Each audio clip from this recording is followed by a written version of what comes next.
Bom dia para todo mundo. É com muita honra aí que eu vou apresentar hoje a professora Gladys, que é professora aqui do Departamento de Pediatria, do setor de neonatologia. Ela tem mestrado e doutorado aqui pela pós-graduação da saúde da criança e do adolescente. É instrutora de reanimação e transporte neonatal da Sociedade Brasileira de Pediatria, tutora do método Canguru, do Ministério da Saúde, e assessora do Qualinel, do Ministério da Saúde também, né, Gladys? Então, é um prazer enorme a sua presença hoje aqui para a gente, e ela vai falar para a gente hoje uma aula sobre vigilância do peso na primeira semana de vida, uma estratégia para a promoção do aleitamento materno. Muito obrigada por aceitar o convite, boa aula para você. Eu quero primeiro falar bom dia para todo mundo, é a primeira vez que eu estou hoje aqui no departamento, é uma oportunidade de falar pela divisão de neonatologia, e assim, o que eu venho trazer hoje não é nenhuma tecnologia, nem um tratamento novo, mas uma estratégia, né, uma estratégia que tem sido muito elogiada fora daqui, por outros grandes serviços e serviços renomados e respeitados. E então eu acho que assim pode contribuir especialmente para os residentes, especialmente também para quem faz consultório. Então eu vou compartilhar a minha aula e já agradeço então essa oportunidade de estar divulgando um trabalho tão importante realizado pela neonatologia do CAISM. Então, nós vamos falar da vigilância do peso na primeira semana de vida, uma estratégia para a promoção do aleitamento materno. Eu queria primeiro localizar dados aqui que a gente tem mais atuais em relação ao aleitamento materno no Brasil. Então, são dados preliminares do Estudo Nacional de Alimentação e Nutrição Infantil, referentes a 2019 e 2020. Mostrando que o aleitamento materno cresceu muito e que está sendo exclusivo em menores do que 4 meses, em 60% das crianças. E quando a gente compara com muitos anos atrás, quando se iniciou um grande mutirão pelo aleitamento materno, a evolução foi muito grande. Mas quando nós falamos que 40% dessas crianças, em momento em que a mãe tem facilidade porque tem a licença maternidade, essas crianças já estão desmamando, então, a gente tem uma preocupação, e mesmo não tendo dado brasileiro, falando da primeira semana exclusivamente, nós sabemos de várias condutas que podem ser realizadas na primeira semana e nos primeiros dias de vida, que são críticos para o desmame, mas então é por causa disso que eu acho que tem grande valor que nós vamos falar hoje. E em aleitamento materno exclusivo em menores do que 6 meses, nós ainda estamos um pouco melhores do que as taxas globais. As coisas que eu vou falar hoje envolvem várias questões, mas o que eu quero falar mesmo em relação aos passos do sucesso do aleitamento materno, no que diz respeito ao que nós vamos discutir, fala do 10º passo, que é encorajar o estabelecimento de grupos de apoio ao aleitamento, para onde as mães deverão ser encaminhadas por ocasião da alta no hospital ou ambulatório. Eu compreendo que há várias questões em relação a isso na primeira semana, mas a gente não teria tempo aqui hoje de falar de todas elas, mas para poder dizer e falar das coisas que eu quero, então eu vou falar alguma coisinha de alojamento conjunto, da alta, oportuna e segura, que alguns de nós têm dúvidas em relação a isso. Vou falar, então, do que eu quero, que é a possibilidade do retorno precoce, vigilância do peso, e também falar que a gente tem nas reinternações uma monitorização de que o que nós estamos fazendo é louvável e correto. E vou contar para vocês a estratégia da neonatologia. Então, esse é o segredo que nós estamos trazendo, embora já seja realizado há muito tempo, tem gente que não conhece. Com respeito ao alojamento conjunto, é uma prática que era para refinar um conhecimento prévio já de durante o pré-natal, e hoje envolvendo a família, envolvendo muito o pai, e de grande importância, mas precisa ter uma indicação correta. Essa indicação de quem é o paciente que pode ser atendido, o binômio que pode ser atendido no alojamento, tem sido revisto pelo Ministério da Saúde. A implantação do alojamento, ele já vem desde a década de 90, isso com grande esforço do Ministério, que já propunha anteriormente, mas dando orientações de que com condições maternas que possibilitassem, com condições do recém-nascido, esse binômio ficasse junto 24 horas durante o momento de observação hospitalar pós-parto. Mas a consideração de boa vitalidade do candidato a esse cuidado era o bebê maior que 2 quilos, maior do que 35 semanas e com ápiga maior ou igual a 7, então maior do que 6 no quinto minuto. Então, esses eram os candidatos. Mas a portaria de 2060, a portaria número 2068, que já é de 2016, ela mudou a condição não da mulher, não do que a gente aprende no alojamento em relação a pequenas condições de icterícia, às vezes um tratamento de sífilis, mas mudou a condição de boa vitalidade e ampliou isso para uma capacidade do bebê também menor do que 1.800 gramas, maior ou igual a 1.800 gramas, né? Então menor do que 2.000, e com a idade gestacional maior ou igual a 34 semanas. Então, houve uma modificação aqui, é claro que com capacidade de sucção, controle térmico, mas houve uma abrangência em relação a quem poderia ser destinado ao alojamento conjunto, que é o convencional, não estou falando aqui do alojamento canguru.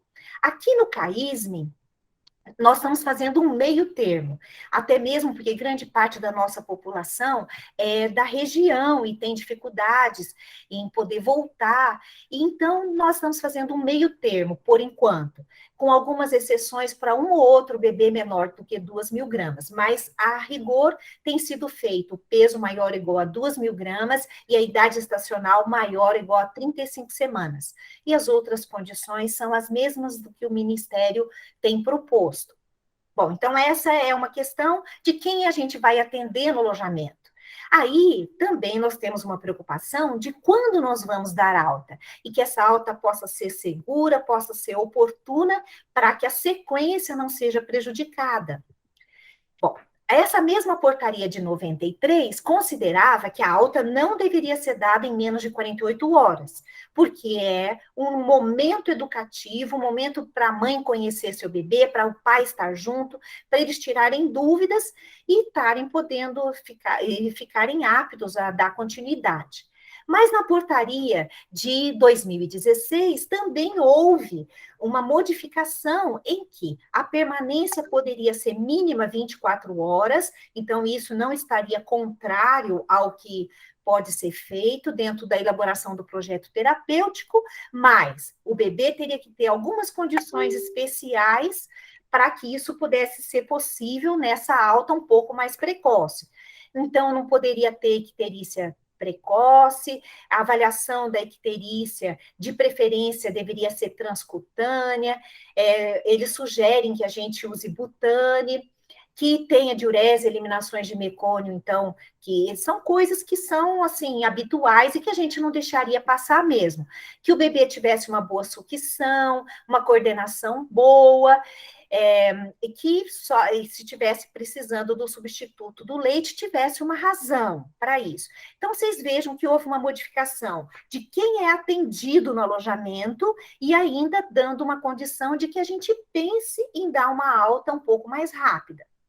Embora o Ministério tenha feito essa consideração, a Sociedade Brasileira de Pediatria continua considerando que 48 horas seria um momento melhor, e que essa decisão precisaria ser uma decisão construída durante a permanência hospitalar, aonde se levaria em consideração a opinião da equipe que está sendo responsável por aquele binômio pela família e também compartilhado com a família, para ver se já é possível ter alta, visto que isso, dentro de uma equidade de conhecimento que a gente vai ter que passar, nem sempre vai ser o mesmo para todas as famílias, porque também a qualidade do pré-natal não é a mesma, e às vezes a gente precisa estar considerando outras coisas, né? E esse critério de alta, então, deveria fazer com que houvesse disponibilidade de rede de apoio no pós-alta, né? Então, isso seria importante. Então, eu quero entrar aqui no que eu estou considerando, assim, importante contar para vocês hoje, dentro do que a gente faz na neonatologia, foi possível uma estratégia diferente aqui. Mas isso não é ideia nossa, isso é uma ideia que também é consenso do Ministério, em que teria a intenção de fazer um agendamento na atenção básica com o retorno do binômio entre o terceiro e o quinto dia de vida. Também isso é recomendação da Sociedade Brasileira de Pediatria, que deveria ser agendada uma consulta ambulatorial com o pediatra em 48 a 72 horas, visto que isso ia ser encaixado no quinto dia de vida, já que a Sociedade de Pediatria pensa em uma alta com 48 horas de vida. Então, nós estaríamos atendendo essa criança por volta do quinto dia, dentro da primeira semana. Também o portal de boas práticas, que tem iniciativa do Ministério da Saúde, também faz essa consideração, que a alta hospitalar melhor seria com 48 horas, que é o que nós estamos fazendo aqui no CAISME, né? E que seriam recém-nascidos em condições estáveis, em aleitamento materno, sem intercorrências, com os pais capacitados, orientados e seguros. E que o retorno de preferência deveria ser agendado já antes da alta, para avaliar as condições e rever a amamentação, hidratação, e que teria alguma outra intercorrência e insegurança que essa família pudesse ter. O portal de boas práticas também coloca que esse retorno deveria ser nesse intervalo que nós consideramos 48 a 72 horas pós-alta, então no quarto, quinto dia no máximo, especialmente para aqueles que tiveram a alta menos de 48 horas, para aqueles que forem prematuros tardios que estariam no alojamento, para aqueles que tiveram uma perda a mais de peso e que houvesse já alguma coisa que pudesse interferir no aleitamento, como alguma condição de risco do recém-nascido ou da mama, né, da mãe, e também, se fosse preciso, rever icterícia, e aqui também traz algumas questões em relação ao freio de língua, que também poderia estar sendo revisto nessa condição de retorno precoce. Então, aqui eu quero contar para vocês que há 20 anos, mais ou menos, nós temos aqui no hospital um programa de alta com retorno agendado. Essa é uma assistência ambulatorial que nós chamamos carinhosamente de PARRA, fazendo a abreviatura aí, então, do programa de alta com retorno agendado.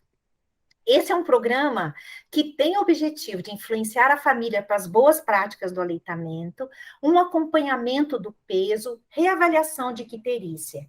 E veio de encontro a suprir uma necessidade de um retorno precoce para as crianças de risco, especialmente para a hiperbilirubinemia, dificuldades no aleitamento, que, infelizmente, a rede SUS não é capaz de trazer dentro da primeira semana com uma possibilidade tão boa assim, né? E eu queria contar para vocês que, assim, isso é aconselhado pelo Ministério, e eu conheço serviços SUS que conseguem, dentro dos seus municípios, ter esse entrosamento com a rede básica e a criança já sair do alojamento conjunto com assistência agendada. Aqui na cidade a gente não consegue isso de forma plena. Então, houve preocupação com alguns bebês que a gente precisava rever de qualquer forma para não segurar na internação. E o enfoque que eu queria trazer hoje, como é para o aleitamento materno, eu vou falar muito mais do peso, mas lembrando que nós temos essa preocupação também com a icterícia. É um foco assistencial, então, vendo o aleitamento materno, vigiando o peso de forma de perto aqui, e também trabalhando e conduzindo casos de hiperbilirrubinemia. O público-alvo, então, são os bebês que são identificados acima do percentil 40 das curvas de Butani, que também a Sociedade de Pediatria assume essas curvas, bebês que foram, ou aqueles que foram submetidos à fototerapia, e lembrar que a reinternação, ela tem sido feita de uma forma até com níveis mais altos do que outros lugares, com nível de 20 para o recém-nascido a termo e com 18 para o pré-termo ou o termo precoce. Então, tem sido considerado dentro desse grupo, esses valores têm sido revistos, né, de acordo com novas publicações. E aqui, em relação ao peso, então, os bebês que são encaminhados de verdade para esse ambulatório são aqueles que poderiam ter uma perda ponderal maior ou igual a 8% nas primeiras 48 horas de vida, ou no momento da alta hospitalar, do alojamento conjunto. Então, esses são os bebês que nós consideramos e foram eleitos para um olhar especial. O processo assistencial é surpreendentemente efetivo de segunda a domingo, então vocês vejam que no feriado, final de semana, sempre há essa oportunidade. Esses binômios saem com agendamento escrito e explicado para essa mãe da importância de voltar. Os bebês, eles são agendados de 24 a 48 horas na dependência da necessidade, e no teleconsulta, que os dados, nós vamos mostrar a estatística de atendimento aqui, eles ainda não estão sendo computados, mas durante a pandemia foi uma oportunidade, e tem sido feito isso, e a possibilidade de, às vezes, indicar que venha ou não na dependência dessa conversa.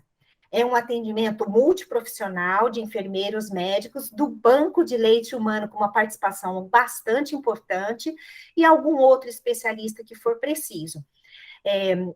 A discussão dos casos é feita com o docente de segunda a sexta e pelo médico assistente, então, nos finais de semana e feriado. Existe um contato com as famílias que se ausentam, pela preocupação de saber o que está acontecendo e, às vezes, insistir que venham no dia seguinte, por exemplo. Então, cada um da equipe multiprofissional tem uma oportunidade de assistência, então a enfermagem tem as suas funções, pesa, já tem algumas informações sobre aleitamento, a enfermagem colhe os exames, preenche parte da ficha.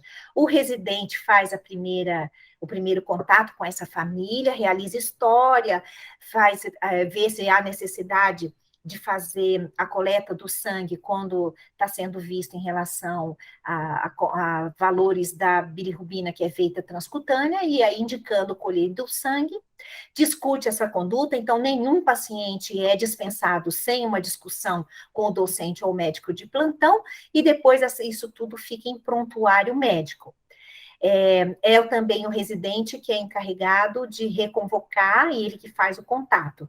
Então, o docente ou o médico tem participação, e o desfecho que é dado é assim: não há objetivo de fazer puericultura nesse ambulatório.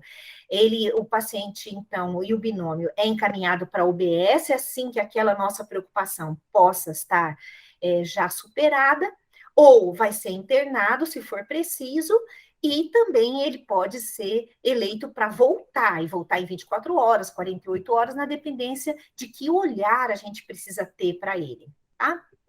Bom, de produtos, então, a gente tem ensino, porque possibilita ao interno do 5º ano, ao residente de neo e de pediatria, de participar de um atendimento assistencial básico, não menos importante do que outros atendimentos, e com questões comuns de uma puericultura inicial, que ele vai, com certeza, também estar se confrontando aí na prática clínica, como médico, depois que tiver tendo que assumir a sua responsabilidade não compartilhada, e que estiver fora daqui precisando fazer essa assistência. É assistencial, então, porque ele nos ajuda a completar uma alta, e esse retorno já sai agendado, e a família fica tranquila de ir embora, porque sabe que, se for preciso, nós estamos disponíveis para poder atender. Eu trago aqui alguns resultados dos primeiros 5 anos dessa assistência, em que foram atendidos 12.312 nascidos vivos, ainda no momento em que tinha uma participação aqui dos docentes, do Dr. Facchini, e as indicações que nós dávamos era a mesma, e 21,8% dos nascidos vivos foram encaminhados para essa assistência, e surpreendente, e é isso que é elogiável por outros hospitais, como nós conseguimos uma adesão grande nesse retorno, visto que mais de 40% do nosso atendimento é regional, de outras cidades, fazendo com que esses pacientes tenham que voltar. Nesse momento, nesses 5 anos, então vieram uma vez 79,7%, vieram 2 vezes 11,4%, alguns nós tivemos que marcar 3 vezes, outros 4 vezes, mas eu queria chamar a atenção para vocês, e quando eu falo disso, de reinternação, eu estou querendo avaliar se a alta foi adequada. Então, quando nós temos um índice pequeno de reinternação, mostra que o que nós estamos fazendo está tendo uma boa resolutividade em relação a gente ter que trazer o bebê de volta. Também acho curioso mostrar como tem sido o atendimento do CAISM nos últimos anos, para que vocês entendam a importância do que nós estamos fazendo. Porque, embora nós estamos fazendo, não é o hospital que mais atende na cidade, mas é o hospital da cidade que mais atende o risco. E o risco que é direcionado por um ambulatório de alto risco da obstetrícia, mas também da obstetrícia da região.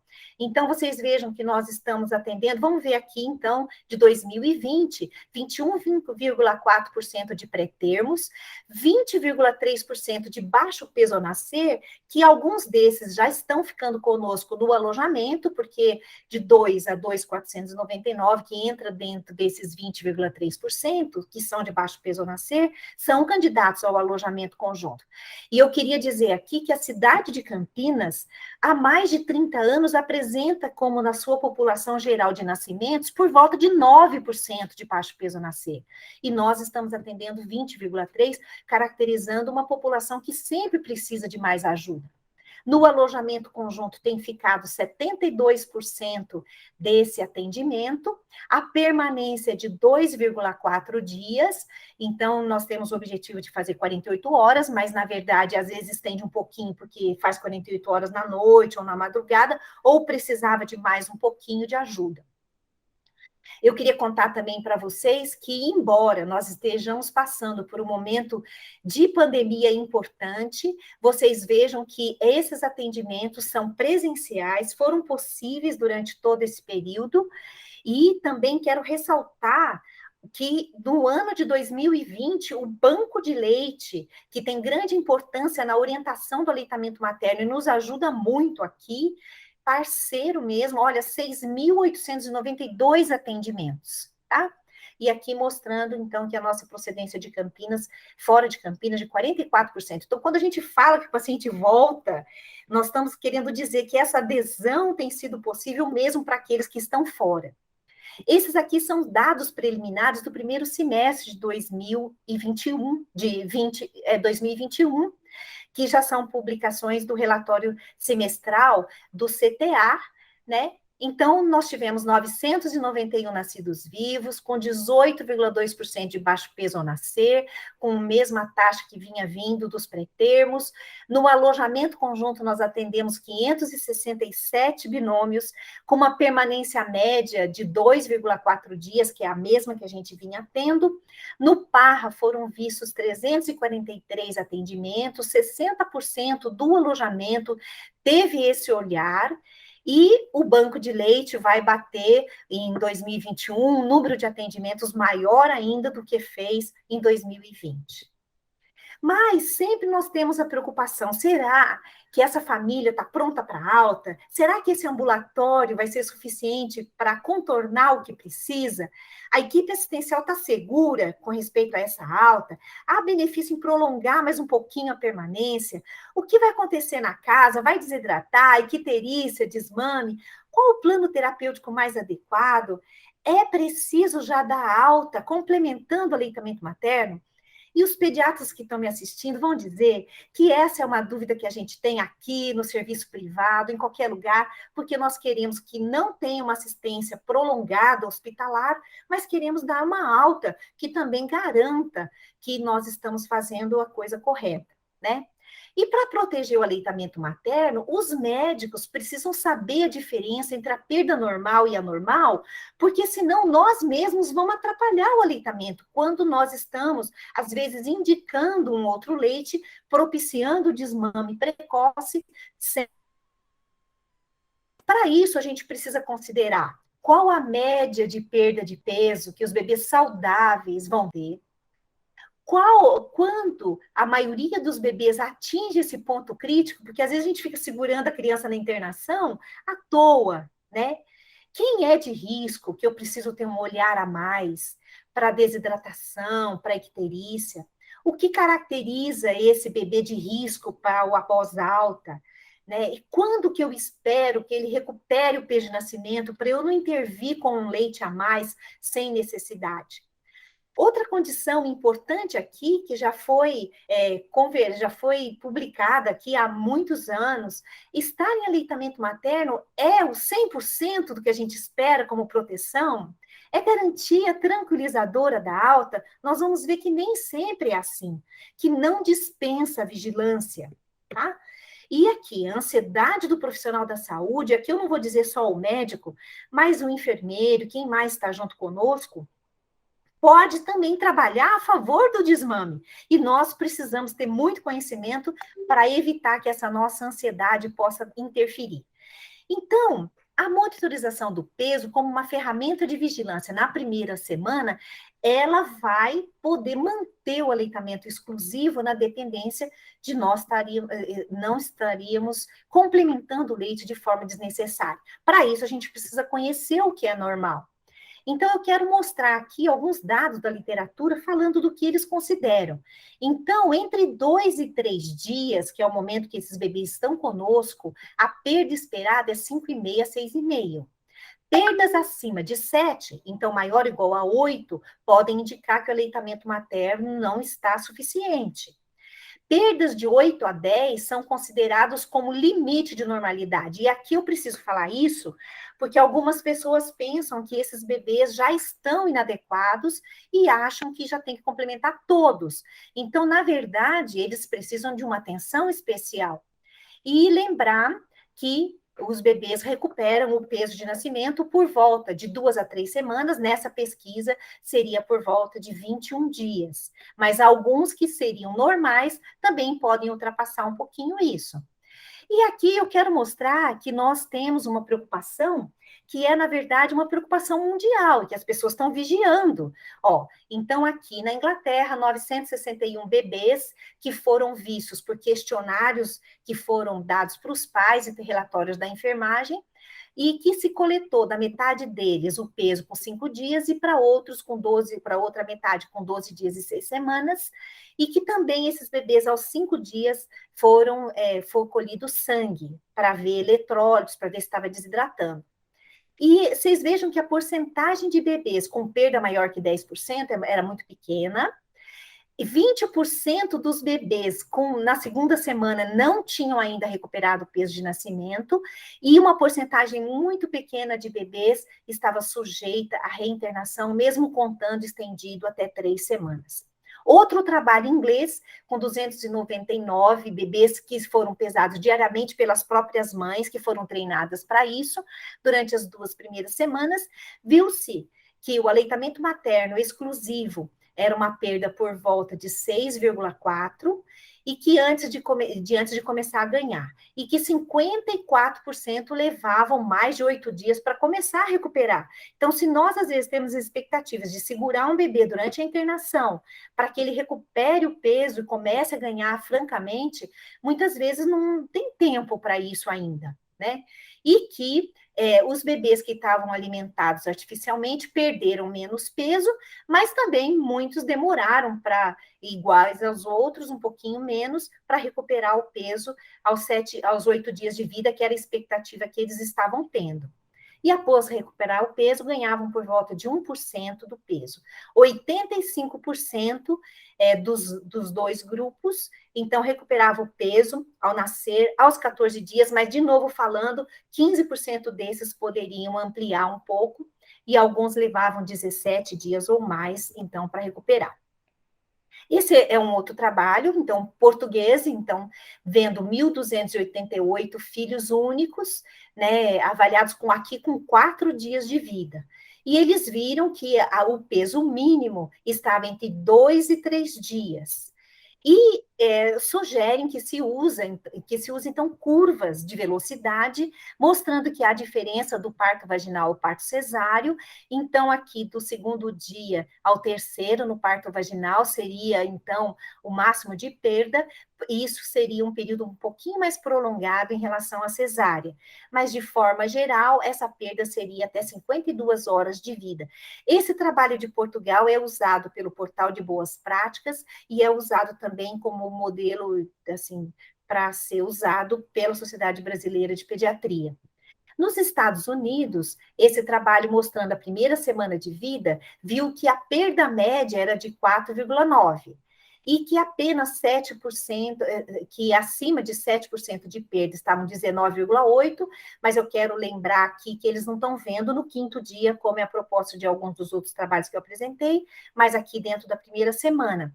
E talvez o aleitamento tenha sido bem orientado, eles não tinham ninguém com mais perda do que 10%, e o tempo médio de perda também foi entre 2 e 3 dias. Esse é um outro trabalho, um outro trabalho americano, chama muita atenção o N que eles conseguem, com as indicações de alojamento semelhante ao que a gente faz, mas com um tempo de internação menor do que a gente tem, então 1,5 dias por volta de 36 horas para o parto vaginal, estendendo um pouco para o parto cesáreo.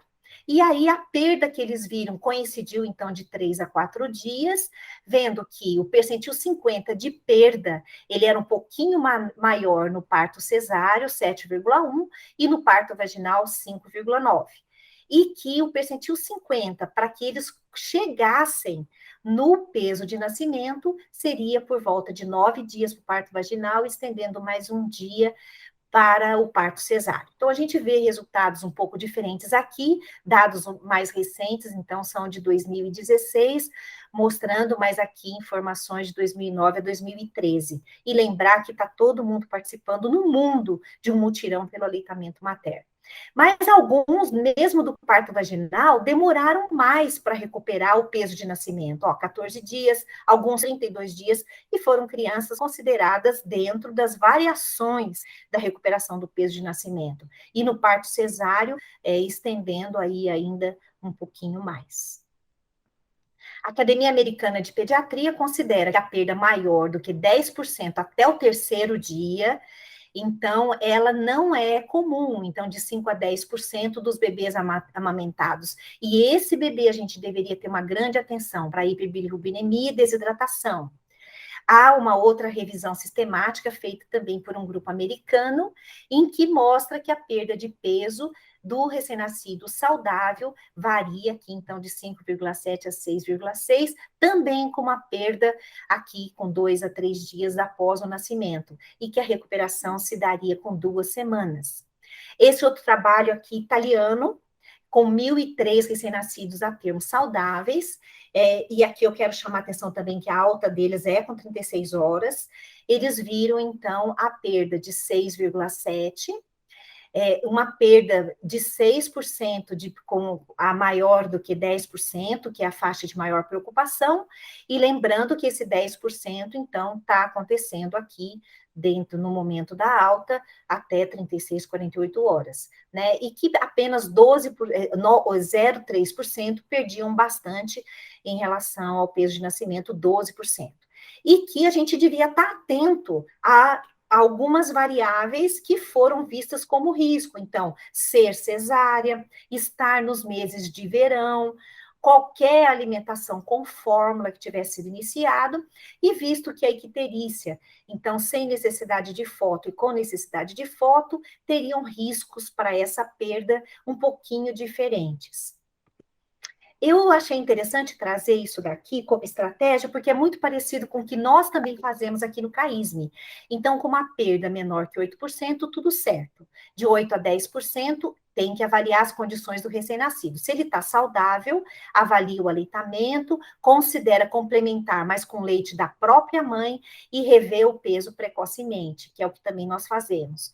Do recém-nascido sintomático, eles têm preocupação em dosar sódio, porque aqui esse bebê poderia estar tendo uma desidratação hipernatrêmica, e considerariam essa faixa sintomática e a faixa do maior que 10% de perda, independente aqui de ser sintomático, então teria essa preocupação. No Japão, também está tendo uma vigilância, então esse é um trabalho recente de 2020, e lembrando que aqui só é diferente o momento da alta, então eles dão alta com 5 dias de vida para o parto vaginal e estende mais um dia por cesáreo. E eles avaliaram 399 recém-nascidos a termo, que são de hospitais amigo da criança. Então, com isso, a gente sabe que são bebês que estão tendo o privilégio de ter uma orientação de aleitamento com muito mais rigor. E aí eles viram que as taxas médias de redução de peso, só que aqui variação de 5 dias, seria 8,2 para o parto vaginal e 8,9 para o parto cesáreo. Então, mesmo estendendo mais uns dias, eles não estão esperando que isso aconteça com uma perda grande aí acima de 10%. Então, foram avaliados associados à perda excessiva de peso na análise de regressão, a idade materna maior, ser primigesta, porque isso também é menos experiência, e a cesárea eletiva, sem trabalho de parto. E a alimentação com fórmula temporária é considerada nos casos apenas de perda maior do que 10%, após exame físico, exames de sangue, incluindo glicose, nitrogênio ureico, eletrólitos, então com muito mais rigor do que às vezes a gente vê que é feito.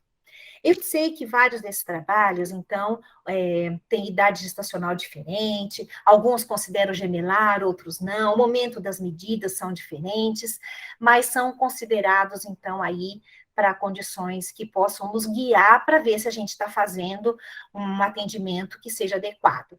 E também tem que monitorar as reinternações.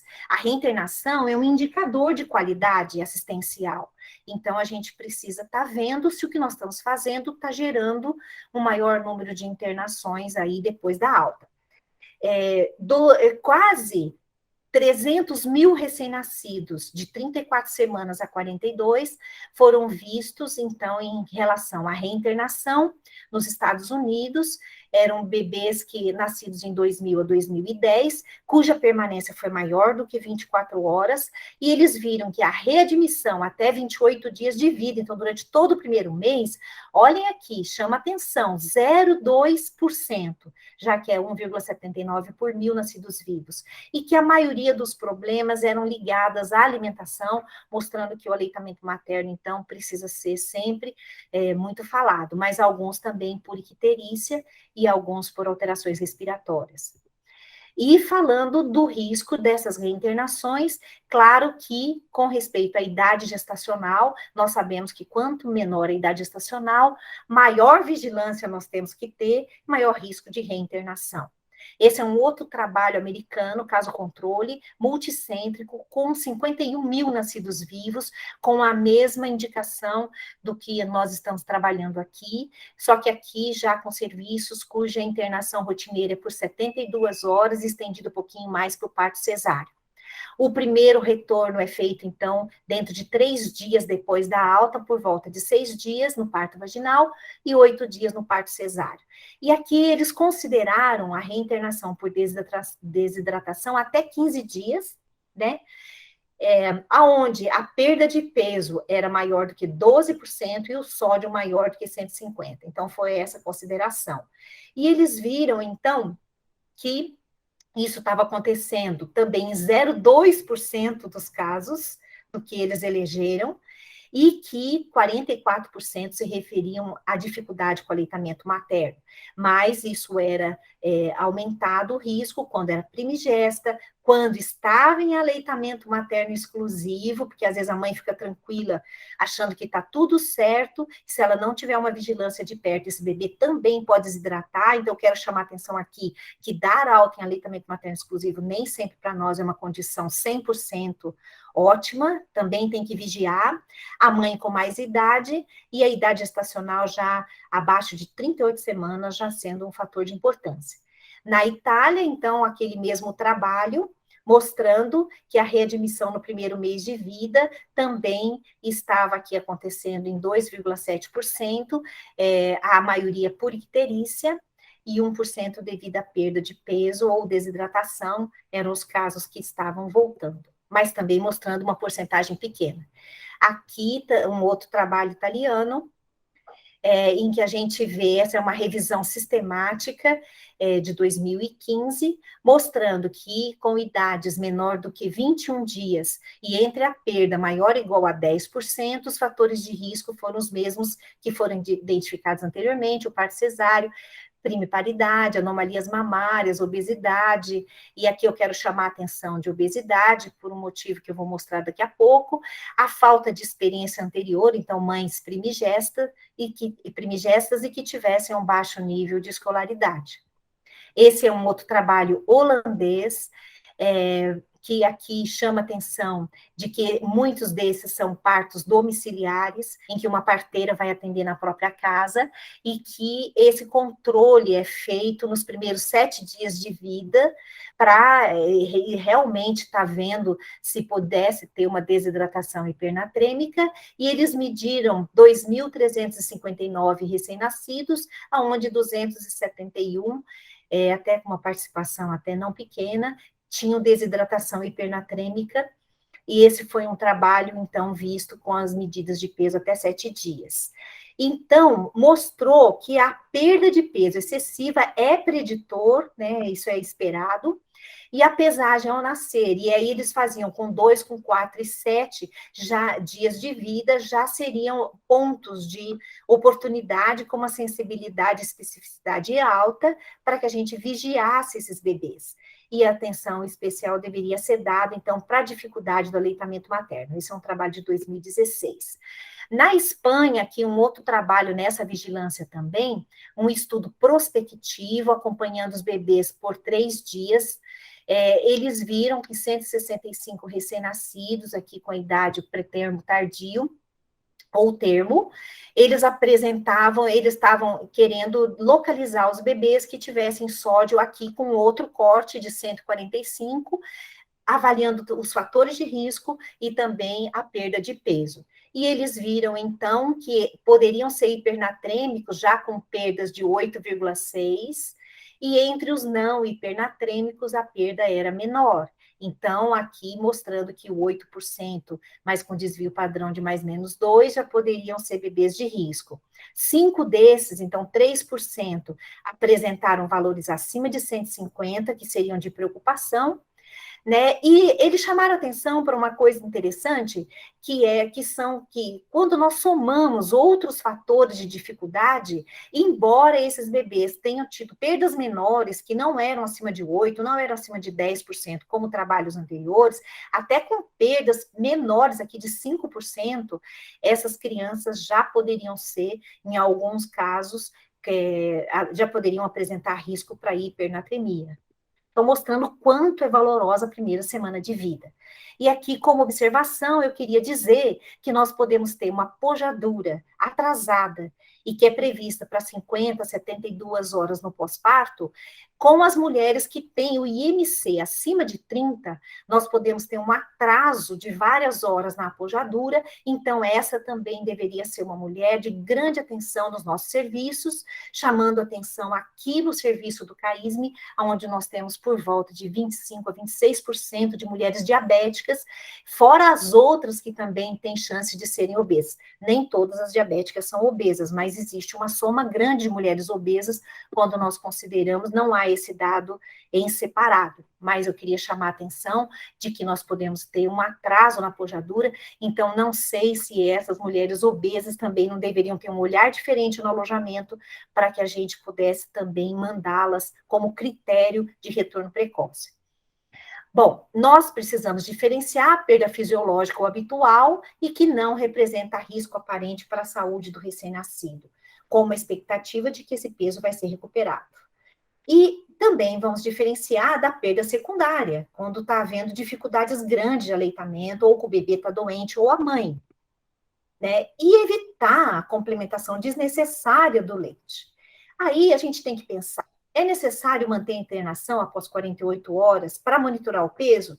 Depende que expectativa eu vou fazer, o que eu espero com isso, o que vai ser feito por esse binômio se eu estender essa internação. A alta está segura? A alta deve ser multiprofissional. Então, aqui a gente precisa conversar para chegar à conclusão que a alta está segura. A família foi orientada, nós também precisamos confiar no que nós orientamos e ter uma ideia de que se essa família compreendeu. E essa alta passa a ser, então, uma alta responsável, desde que a gente possa olhar essa criança. E lembrar que esse bebê é da família, ele não é nosso. E que nós não podemos ficar com essa criança aqui muitos dias sem estar fazendo alguma coisa que realmente faça diferença. Né? E também nós somos responsáveis por um gerenciamento adequado de leitos e recursos. E então, quando nós falamos do PARRA, que é o retorno precoce necessário, é com muito orgulho que a gente fala disso, porque inclusive um ambulatório, até para final de semana, né? Quem tem um trabalho como esse? E nós temos a oportunidade de dar boas notícias para essas mães quando nós damos alta para essas crianças para fazer segmento de puericultura. Mas também nós temos o direito de ter preocupação, de ter um olhar a mais e pedir para voltar nesse nosso ambulatório. Se for preciso, nós temos a agenda aberta para o dia seguinte. E aí eu queria apresentar alguns dados um pouco mais recentes, ainda não publicados, que foram coletados pelo Dr. Jamil e a doutora Mônica, junto com um aluno graduando de medicina, e que esses dados ainda não foram divulgados, mas que mostram que o que nós estamos fazendo está adequado. Então, diz respeito ao atendimento de 2018, onde os dados do CTA mostram que nós tivemos 2.864 nascimentos vivos, que 78% ficaram em alojamento, e a permanência subiu um pouquinho aqui para 2,6 dias. O PARRA fez, em 2018, 1.246 atendimentos. A ideia desse trabalho foi estar avaliando a incidência de recém-nascidos pré-termos tardios e termos que tivessem dificuldade do ganho de peso ponderal na primeira semana, a partir das medidas feitas no alojamento conjunto, quando ele estava sendo preparado para a alta. E avaliar fatores de risco materno, fatores de riscos neonatais. Partindo da hipótese que a incidência das dificuldades do ganho ponderal na primeira semana de vida é baixa, o diabetes mellitus seria um fator de risco para um problema, já que a pojadura é um pouco atrasada. A prematuridade tardia também seria uma dificuldade aí para o ganho na primeira semana. Então, dos nascidos vivos de 2018, que foram para o alojamento conjunto, foram selecionados os bebês com perda ponderal maior ou igual a 8%, lembrando que isso acontecendo dentro de aproximadamente 48 horas de vida, mas também foram selecionados por um cuidado do serviço, os pré-termos tardios, independente do grau de perda, para que tivessem a oportunidade desse retorno ambulatorial de 24 a 48 horas após a alta. E eu queria contar aqui que isso não fez parte dessa pesquisa, mas já é a nossa rotina. E aí, aqui os pais foram convidados, alguns não aceitaram, e os bebês que tiveram uso de fórmula láctea também não foram. Então, foram estudados 309 binômios, então, que eram 10,8% dos que estavam no alojamento conjunto. Desses, eu queria chamar a atenção, então, para o número de mulheres diabéticas, que aqui no CAISM é um atendimento direcionado, um grande número de primigestas e um grande número de partos cesáreos, em que todos eles, nos trabalhos que a gente viu, poderiam ser fatores de risco, por isso que eu pus como características desfavoráveis das mães, chamando atenção aqui também para adolescente que sempre precisa de um apoio a mais, né? Ter um companheiro que beneficia muito, e a baixa escolaridade de algumas. Das características dos recém-nascidos, destes que nós demos alta, 9,71 eram prematuros, tardios. E alguns com Apgar mais baixo, mas no primeiro minuto, né? Vários eram gemelares, então alguns trabalhos que eu apresentei não acrescentavam gemelares, mas aqui ele entrou como um dos fatores de risco no modelo de regressão. Agora, com um peso ao nascer de 3, mediana, né, de 3,280, lembrar aqui que, como nós temos muitas diabéticas, nós temos bebês pequenos, mas a mediana é um fator melhor para nós aqui, porque a gente tem os que são também os grandes, né, mas uma mediana favorável. e a idade gestacional é também mediana favorável, uma permanência de 3 dias para estes bebês, e a idade do primeiro retorno foi dentro do que nós esperávamos, 5 dias de vida. Vejam bem, se nesse trabalho não foram excluídas as mães que estavam dando outro leite, nós, nesses 2 dias que elas ficaram em casa, nós já perdemos aqui alguns que não voltaram a aleitamento exclusivo, mostrando a importância desse retorno precoce, e precoce mesmo, dentro de poucos dias pós-alta. O peso de alta, olha aqui, não tinha sido recuperado. Então, peso abaixo do peso da alta. Já foram bebês que tiveram alta com peso maior, de perda maior ou igual a 8. E alguns continuaram perdendo, então, com menos do que da alta. E ainda alguns apresentavam suspeita de desidratação clínica, mas que depois não se confirmou com a dosagem de eletrólitos. E, embora nós tenhamos esses bebês, inclusive, continuando a perder peso, para níveis que estavam preocupando, porque se eles estavam em 9, eles com certeza passaram para 10 ou às vezes até mais. Então, nós vemos que ainda se conseguiu dar alta para 206, e o número de internações, aqui alguns para fototerapia, mas por causa do peso, foi muito pequeno, por volta de 2%. Então, mostrando que o PARRA é adequado, ele identifica quem precisa e contorna o problema.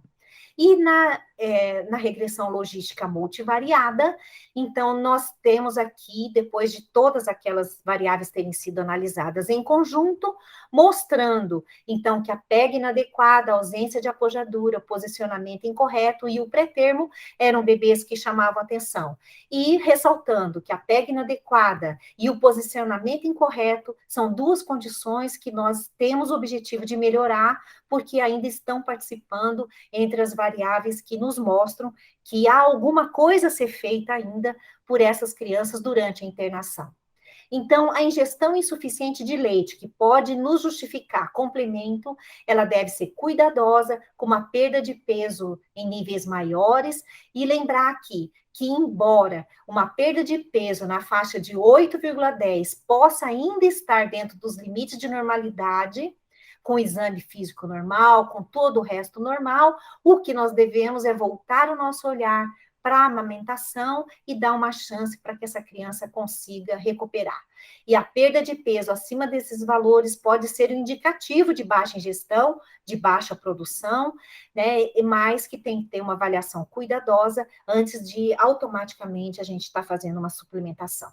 E aí, dos trabalhos que nós vimos, então, e do nosso também, mostrando que a maior perda está mesmo entre 2 e 4 dias, e que essa porcentagem de perda no período que nós observamos dentro do alojamento teria que ficar de 5 a 7, mas então que a maioria dos trabalhos mostra que a perda maior do que 10%, que é uma frequência pequena, que embora tenha variado de 3 a 10, um dos trabalhos só falou em 10, e que as reinternações, incluindo a nossa aqui, são internações com pouca frequência, então nos deixando mais tranquilos para poder dar alta. E que a recuperação do peso precisa ter uma expectativa correta de 2 a 3 semanas de vida, porque senão nós causamos uma expectativa ruim na família, e a família, às vezes, por conta própria, vai complementar. Então, a alta do recém-nascido pré-termo tardio e termo, ela é segura com 48 horas, mas necessita uma vigilância ambulatorial precoce do peso. O ganho de peso pós-alta pode ser um forte indicador de sucesso da amamentação.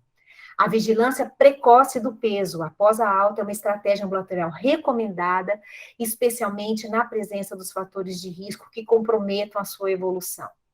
Essa vigilância, e aqui no caso, o nosso ambulatório Parra, protege o aleitamento materno na primeira semana e dá segurança e uma retaguarda para a alta hospitalar, evitando uma permanência hospitalar desnecessária. Agora, nós vamos rever em 24 horas, em 48 horas, diariamente, vários retornos. E aqui fica, eu queria ressaltar aqui, especialmente para os residentes que estão conosco, que isso não vale só para o paciente SUS, isso vale para qualquer paciente. No consultório de vocês, quando vocês estiverem assumindo essas altas também. E nós vamos ter que individualizar as necessidades assistenciais.